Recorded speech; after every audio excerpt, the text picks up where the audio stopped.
अब देखिए पिछले क्वेश्चन की तरह यहाँ पे हमें पर्टिकुलर सॉल्यूशन ही निकालना है, बट इक्वेशन हमें थोड़ी सी डिफरेंट फॉर्मेट में दे रखी है। मतलब पहले मुझे इसको थोड़ा सिंप्लीफाई करना पड़ेगा। ये तो हम सी निकालने के लिए यूज कर ही लेंगे। तो देखिए यहाँ पर बेसिक कॉन्सेप्ट आपको क्लियर होना चाहिए कि लॉग ऑफ वाई, मान लीजिए ये वाई हो, अगर तो यहाँ पर अगर एक्स है और बेस ई है, तो इसको लिखने का दूसरा तरीका क्या हो सकता है कि मैं इसको e power x equals to y लिख सकता हूँ। यानी जो ये बेस ई है इसकी पावर ये हो जाएगी और वाई यहाँ आ जाएगा। आप बात समझ रहे हैं? एक तरह से log टू द बेस ई जब उधर जाता है तो वो एक्सपोनेंशियल फंक्शन में कन्वर्ट हो जाता है। बेसिकली ये दोनों आपस में इंटरचेंजेबल फॉर्म्स हैं। ओके, तो इस तरीके से अगर मैं यहाँ पर देखूं तो ये log of D by d x, इसको y मान लीजिए। बेस तो अंडरस्टूड है कि ई ही होगा। हम जितने भी कैलकुलस में क्वेश्चंस कर रहे हैं उसमें बेस ई ही होता है, यानी नेचुरल लॉग की ही बात कर रहे हैं, अनलेस अदरवाइज कुछ और लिखा गया हो। फिलहाल अभी हम बात करते हैं कि इसको एक्सपोनेंशियल फॉर्मेट में लिखना चाहते हैं, तो ई की पावर ये पूरी हो जाएगी और यहाँ पर क्या बच जाएगा, d y by d x. आप समझ रहे बात?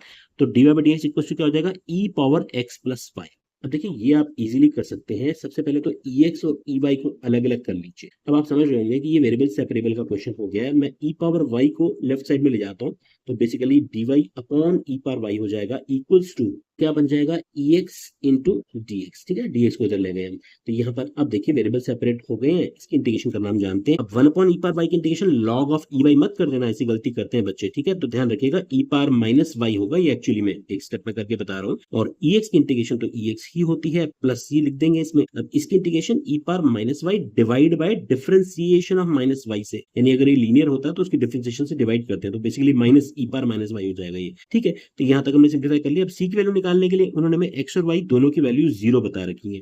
फाइन, तो ये हो जाएगा minus e power minus zero और ई पावर जीरो प्लस सी। ठीक है, माइनस जीरो लिख दिया मैंने आपको समझाने के लिए। तो बेसिकली तो ये वन ही होने वाला है, मतलब ये माइनस वन हो जाएगा और ये वन हो जाएगा। तो सी की वैल्यू कितनी आ जाएगी, माइनस टू। तो सी माइनस टू को आप यहाँ पर पुट करिए तो क्या बन जाएगा, ये minus e power minus y equals to e power x minus two. बस इसको शफलिंग कर लीजिएगा। देखिए यहाँ पर थोड़ा कंफ्यूज करने के लिए कुछ भी लिखा हुआ है, तो बहुत केयरफुली आपको आंसर ऑप्ट करना है। सबसे पहले तो माइनस जितनी भी वो खत्म करिए, ई पावर एक्स प्लस ई पावर माइनस वाई, यानी इसको इधर ले जाइए और माइनस टू को इधर ले आइए। तो देखिए किससे मैच कर रहा है, दिस इज ऑप्शन नंबर होगा। All the best.